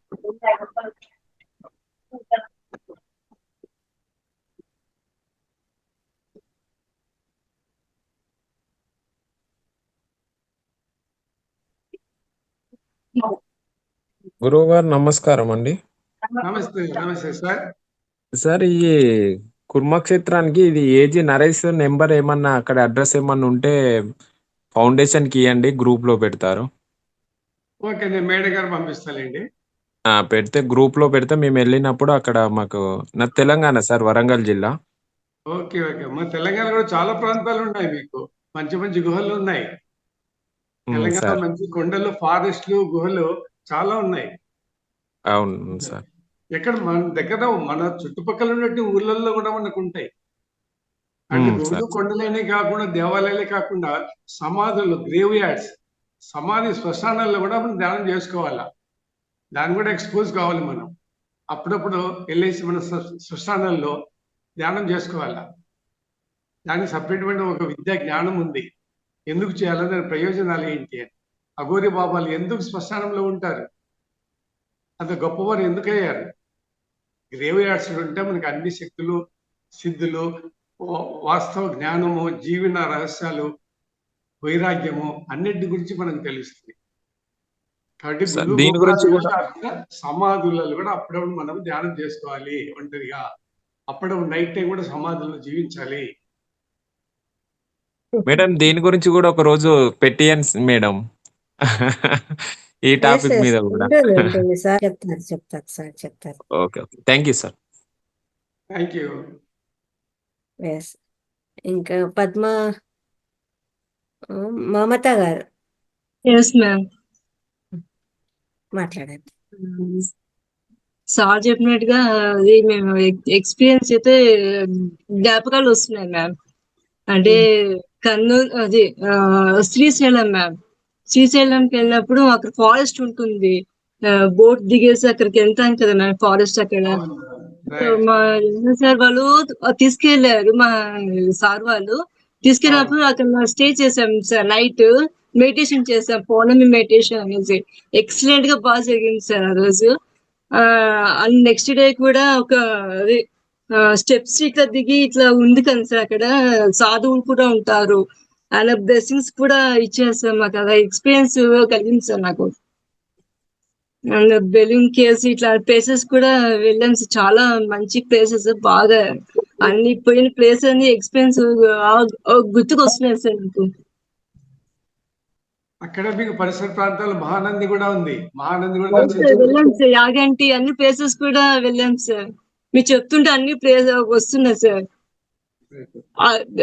జ్ఞాపకాలు వస్తున్నాయి సార్, గుర్తుకు వస్తున్నాయి సార్. చాలా బాగా చెప్పారు సార్ అసలు. Okay okay, thank you sir. Thank you thank you. Subhashini గారు నమస్తే మేడం. నమస్తే సార్. నమస్తే నమస్తే మేడం. ఆత్మ బంధువులందరికీ నమస్కారం సార్. చాలా బాగా చెప్పారు సార్. కర్నూలు దగ్గర ఎక్కడ అనేది కూడా బాగా విషయం చెప్పారు. అసలు మాది కర్నూలే సార్. నేను పుట్టింది కర్నూలులోనే, నాకు తెలియదు సార్ ఈ విషయం అసలు. Okay okay. చాలా బాగా చెప్పారు సార్. ఆ క్షేత్రం, కలిశాల గురించి, హాస్టల్ ట్రావెలింగ్ ఎలా చేయాలి అనేది అంత బాగా చెప్పారు సార్. చాలా thanks sir. Okay, thank you. ఇంకా మాస్టర్స్ ఎవరైనా మాట్లాడతారా? నారాయణరావు గారు, మాట్లాడండి సార్. నారాయణరావు గారు మాట్లాడండి. హలో మాట్లాడండి సార్. నమస్తే క్లాస్ అయితే నమస్తే. చాలా అద్భుతంగా ఉంది సార్. Okay okay. మీలాంటి యోగులు డైలీ చెప్తే మాకు ఎంతో అద్భుతంగా ఉంటుంది సార్. ఇది చాలా ప్రతి ఇది కూడా చాలా క్షుణ్ణంగా అర్థమవుతుంది. మీకు చెప్పే ప్రతి పదం కూడా అలా ప్రతిరోజు కూడా అలాగే లలిత మేడం గారు ఇలాంటి మాస్టర్లు తీసుకురావాలని చెప్పి నేను కోరుకుంటున్నాను. Okay okay. ఓకే, అంతేండి. 2 మొక్కలండి. ఎస్ సార్, నో, అంతేండి. ఎస్ సార్, షూర్, తప్పకుండా. సార్ నాది ఒక చిన్న డౌట్ సార్. చెప్పండి. ఇప్పుడు 5 దృశ్యం, శబ్దం, గంధం, ఈ స్పర్శ, వాసన వదిలేయాలన్నారు కదా సార్. వాటిని ఏ విధంగా ఎలా వదిలేయాలి సార్? అంటే ఇప్పుడు మన అన్ని మనస్సే ప్రధానమైనటువంటి కారణం కదండి. ఎస్. మనము దృశ్యము, శబ్దము, స్పర్శ, రసము, గంధము కావాలని కోరుకుంటున్నాము. ఎట్లా వదలాలి అంటే వాటిని కూడా వదిలేయాలి. వాటి నుంచి ఆలోచన చేయకూడదు. మనం శబ్దాలకు దూరంగా ఉండాలి, దృశ్యాలకు దూరంగా ఉండాలి, విషయాశక్తి ఉండకూడదు, పదార్థ భావన ఉండరాదు, భోగ చింతన ఉండరాదు, మనుష్యానందం ఉండరాదు. అంటే మనుషులకు దగ్గరగా పోరాదు, మనుషులకు దూరంగా ఉండాలి అని. ఈ గృహస్థాశ్రమంలో ఇవి వీలైతాయా సార్? మన ప్రయత్నం ఏది కదా. ధ్యానంలో మనం ప్రారంభకులమే, ఇంకా ప్రారంభంలోనే ఉన్నాం. నువ్వు ఇన్ని సాధించాలి మరి ఒకటి. ప్రారంభం చేస్తేనే మనం హయ్యర్ ఎడ్యుకేషన్ లో లేము. ఇంకా ప్రారంభం ఉండాలి, ఒకటి సాధించుకుంటూ పోవాలి. మన ప్రయత్నం అదే కదా. ప్రయత్నం అంతా వీటన్ని వదులుకోవడమే. దుమ్ము దులిపేయాల, శరీరానికి లోపల ఉండే దుమ్మంతా దులిపేయాల. దులిపేస్తే లోపల రహస్యంగా ఉండేటువంటి మనకు ఆత్మశక్తి, ఆ ఆత్మ అనేది దర్శనం అవుతుంది. ఈ శరీరం మొత్తం 96 తత్వాలతో తయారైంది. ఆ 96 తత్వాలు నశించాలి. 96 తత్వాల లోపల కింద అణిగిమణిగి ఉండేది ఆత్మతత్వం. అవే మనం ఏమంటాం, జ్ఞానేంద్రియాలు, కర్మేంద్రియాలు, అంతరింద్రియాలు, చూసారా, పంచతన్మాత్రాలు, షడ్రుములు, షడ్భావాలు, షడ్రుచులు, వీటన్ని ఒకటి సాధించుకుంటూ పోతేనే ఇవన్నీ మన శరీరం నుంచి దూరం అయిపోవాలా. వీటి దగ్గరగా ఉండకూడదు. వరల్డ్లీ థింగ్స్, భౌతిక ప్రపంచము, ప్రాపంచిక సుఖాలు అన్ని త్యాగం చేయాలి. ఒకటొకటి వదిలేస్తేనే. గూడు కళ్ళు మూసుకొని కూర్చోవడం జడస్థితి. సూక్ష్మస్థితి, చైతన్య స్థితి రాదు మనకి. జడం. Yes. కూర్చుంటే ఏమొస్తుంది, కూర్చోకపోతే ఏమొస్తుంది? రెండో ఒకటే కదా. కూర్చున్న వాళ్ళకి ఏమొస్తుంది, కూర్చున్న వాళ్ళకి ఏమొస్తుంది? ఇద్దరు ఒకటే కదా. మరి మార్పు అనేది రావాలి కదా మనలో. చేంజ్, మార్పు అనేది రావాలా. అది మనం ఆదర్శంగా నిలబడి వాటన్నింటి వదులుకొని ప్రజలకు ఆదర్శంగా నిలబడాలి. అప్పుడే మనల్ని యోగి, ధ్యాని అండి. కాబట్టి సమాజంలో ఉండే వాళ్ళు మనం ఇద్దరం ఒకే మాదిరి. డిఫరెన్స్ ఏముంది? డిఫరెన్స్ ఉండాలి కదా. Yes. Yes. ఉపనిషత్తులు ఏం చెప్తాయంటే దృశ్యాలు, ప్రపంచాలు, శబ్దాలు వీటిని పంది మలంతో సమానంగా చూడండి అని చెప్తాయి. ఉపనిషత్తులు చదవండి, చదివితే ఒళ్ళు పులకరిస్తుంది మీకు. ఇవన్నీ పంది మలంతో సమానంగా చూడాలి అంటారు. వీటన్ని వదిలేకపోతే ధ్యాని ఎవరంటే ఒక ముసలి గాడితో సమానం అంటాడు. ఉపనిషత్తులు అంత భయంకరంగా చెప్తాయి. కాబట్టి ధ్యాని సాధకుడు వీటన్ని వదిలించుకోకుండా ఉంటే మనం అనుకునేటివన్నీ వాడు ఎటువంటి వాడంటే ముసలి గాడిదతో సమాధానం అంటాడు. చూడండి మరి ఇంకా మన జ్ఞానం ఆడికెళ్ళిపోతుందా? Hmm. అట్లా ఉంటుంది అన్నమాట. కాబట్టి ఇవన్నీ దృశ్యాలు, ప్రపంచాలు, భోగాలు, మనుషులు, ఆనందాలు, శబ్దాలు, ప్రపంచాలు, భౌతికాలు, బంధాలు ఇవన్నీ పంది మలంతో సమానంగా చూడండి అంటాయి ఉపనిషత్తులు. ఇంకా చూడండి Yes, మరి yes. అంత మాటలు చెప్తే ప్రజలు వింటారా? పాటిస్తారా? వీళ్ళయ్యేనా? అయితే మనం ఆ జ్ఞానానికి ఎక్స్పోజ్ కావాలి. అంత జ్ఞానం మనం చదివినప్పుడే మనలో మార్పు వస్తుంది, లేకపోతే రాదు. కాబట్టి ఊడిక కూర్చోండి అని జడస్థితి. ఎక్కడ వేసిన గొంగలి అక్కడే. ఏ ఫలితాలు ఏమి సాధించలేరు, అడ్వాన్స్ ముందుకెళ్ళలేదు. ఎక్కడ వేసిన గొంగలి అనే సామెత. కాబట్టి ధ్యానం ఎక్కడ ఉండాలి అక్కడే ఉండిపోతాను. ఇంకా జీవితం అంతా ముందుకు పోలేడు. ఒక స్టెప్ ముందుకు పోలేడు. ఒక స్టెప్ జ్ఞానం రాదు. జడస్థితిలో ఉండిపోతుంది. పూర్తిగా చివరికి లైఫ్ జడస్థితిలో అంకితం అయిపోతుంది. ఏమీ సాధించలేడు. లైఫ్ అంతా అయిపోతుంది. Okay. Thank you, sir. Okay. Okay. చాలా మంచి క్వశ్చన్ వేశారండి. Thank you very much. మంచి ఆన్సర్ కూడా దొరికింది. అటాచ్మెంట్ అండ్ డిటాచ్మెంట్ అంటే నలుగురితోనూ ఉండాలి, ఒకరిగాను ఉండాలి. అందరిలో కలిసిపోయి ఉండాల్సిందే, కానీ వాళ్ళను మనలోకి అటాచ్మెంట్ రాకుండా ఉండాలి. అందరితో ఉండేదే కానీ మనం ఒకరమే ఉండాలి. శ్రీకృష్ణ పరమాత్ముల వారు ఎంతమందిలో ఉన్నా కూడా ఆయన అద్భుతమైన ధ్యాని. అలాగా అంటే ఎలా ఉండాలి అంటే ఆయనను తీసుకోవచ్చేమో. ఎంతో మందిలో ఉంటారు, అందరితోనూ ఉన్నట్టే ఉంటారంట, కానీ ఆయన ఆయన పరమ యోగి, సన్యాసి, అంటే అంత సాధకుడు అలా చెప్తారనమాట కృష్ణ పరమాత్మని. అంతే కదా సార్? అవునండి. అటాచ్మెంట్ అండి Ultimate అందరిలోనూ సత్యం మన ఉంటారు, కానీ సమాజంలో పైకి ఎవరు రావాలి. ఏది అంటించుకోరు. అవును. అంటి అంటనట్లు ఉండాలి. ఉండాలి. అలా అలా సాధన చేసుకుంటే ఏది అటాచ్మెంట్ చేసుకోకుండా ఉండాలి. అందరితోనూ ఉండాలి, కానీ అటాచ్మెంట్ లో ఉండకూడదు. మళ్ళీ ఏమిరా ఈ వయసుకే నువ్వు ఇవన్నీ మాట్లాడుతున్నావు, ఏమైపోతావు అంటారు, కానీ వాళ్ళలోనే ఉండాలి, కానీ ఏది మనం అంటించుకోకూడదు అనమాట. అట్లా ఉంటే అద్భుతంగా ఉంటుంది. అది కూడా అది సాధన మీదే వస్తుంది. అంతే. ఇంకా ఎవరైనా క్వశ్చన్స్ ఉన్నాయా? దొరికేశారు. ఏదైనా మాట్లాడతారా అండి? ఏమైనా క్వశ్చన్స్ ఉంటే కూడా అడగచ్చు చక్కగా. సార్ ఇంత చక్కగా వివరించారు కదా మనకు.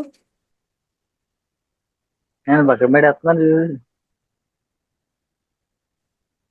నారాయణరావు గారు మేడం ఏదో మాట్లాడారా? మీకు మాట్లాడుతుంది నేను. ఇంత మంచి అద్భుతమైన ఒక మాస్టర్ తీసుకొచ్చినందుకు, ఇంత తల చేయడం మీరు చేయడం వరకు చాలా అద్భుతం, చాలా సంతోషంగా ఉంటుంది. సూపర్. ఇలాగే ఇలాంటి మాస్టర్స్ తీసుకొచ్చి అందరికీ అద్భుతంగా తెలియపరిచారు. అది ఏంటంటే అందరూ తెలియదు, కొంతమంది తెలుసు. తెలుసుకున్నవాడికే తెలుస్తుంది. అందరూ ఏంటంటే ఎటకారంగా మాట్లాడతారు, అది మనకి అనవసరం. తెలియపరిచిన వాళ్ళు మనం తెలియపరిచిన అంతే తల్లి.